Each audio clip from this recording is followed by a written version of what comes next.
Seguramente que todos conocéis o habéis conocido grandes romances gracias al cine. Recordaréis escenas míticas en las que el protagonista removía cielo y tierra para conseguir el amor de su amada, en la que ella entregaba su vida para salvarla de su amor. Historias, sin embargo, de película. Pero algunas veces, ese famoso dicho de la realidad supera la ficción se cumple. Y todo gracias a la fuerza del amor. El amor que unió a los protagonistas de nuestra historia.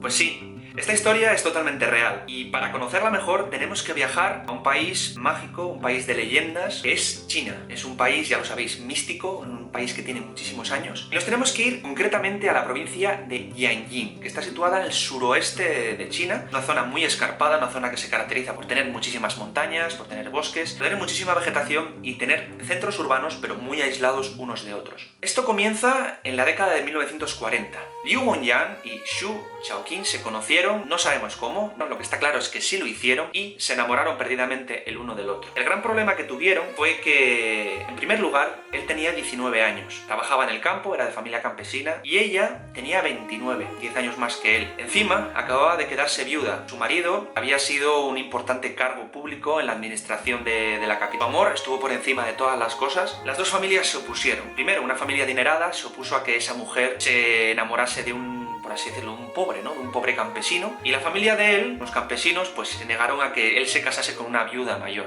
Tenéis que tener en cuenta que la sociedad de aquella época, y más concretamente la China, y en una zona tan aislada como esa, fuese muy cerrada. E impedían totalmente el que una persona como Liu, de 19 años, estuviese con una persona como Xu, de 29. ¿Qué decisión tomaron? Pues dejaron todo.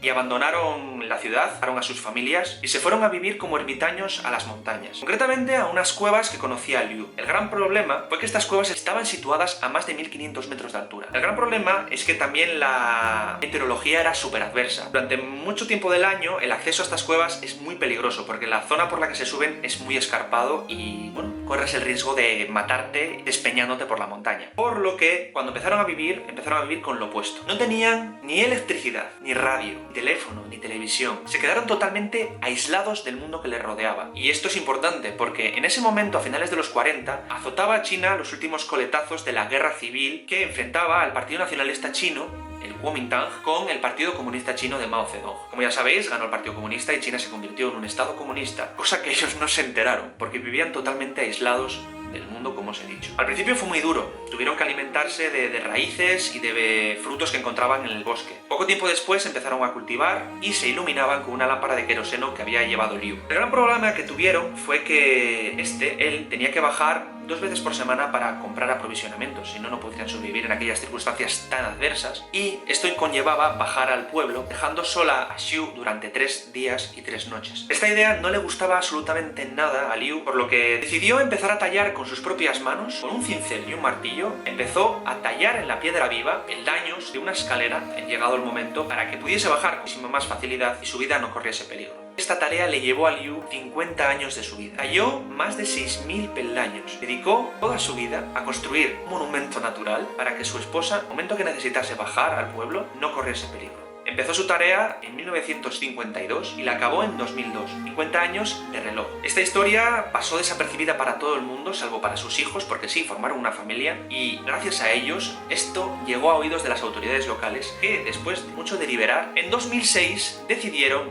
entregar un reconocimiento público a esta pareja, considerando que su historia era la mejor historia de amor que había habido en China en toda su existencia. Por todo lo que significa, por el acto tremendo de cariño, de afecto que había demostrado el Liu al haber construido esas escaleras con sus propias manos, cavando la piedra en la montaña. La verdad es que es impresionante. De hecho, se ha escrito un libro, se ha rodado un documental, y la pena de todo esto es que Liu falleció en 2009, pero Xu todavía sigue viva, todavía sigue viviendo en aquella cueva, pero con cierta ayuda pública. Le construyeron una cabañita para que ella se apañase mejor, y esa cueva, junto con la escalera, se ha considerado un un monumento. Se consideran un monumento al amor, un monumento al cariño, un monumento al afecto, y se dedican fondos públicos. Desde el año 2008 se dedican fondos públicos para mantenerlo limpio de maleza, limpio de elementos que puedan destruirlo, con el fin de mantener viva la memoria del acto de amor de Liu. Esta es la historia de la escalera del amor, de la historia de Liu y de Xiu, y me gustaría que vosotros dijeseis ahora qué os parece, qué opinión tenéis, si conocéis alguna otra más, no sé, vuestras opiniones, vuestros pareceres, no sé, cualquier cosa que os apetezca decir. Tenéis el cajón de comentarios para ponerlo en conjunto conmigo. Y nada, espero que os haya gustado mucho. La verdad es que cuando leí esta historia, por lo impresionante que es, me pareció un poco inverosímil. De hecho, busqué bastante para saber si era verdad o no. Y sí, es totalmente cierta. De hecho, hay un documental que si lo queréis ver, se estrenó en 2014, está en inglés, es el único problema. Que os lo dejaré en el cajón de la descripción si queréis verlo. Y nada más, chicos. Cuidaros mucho, nos vemos la semana que viene. Quered mucho, que os quiera mucho. Un saludo a todos. Aquí Peter. Chao.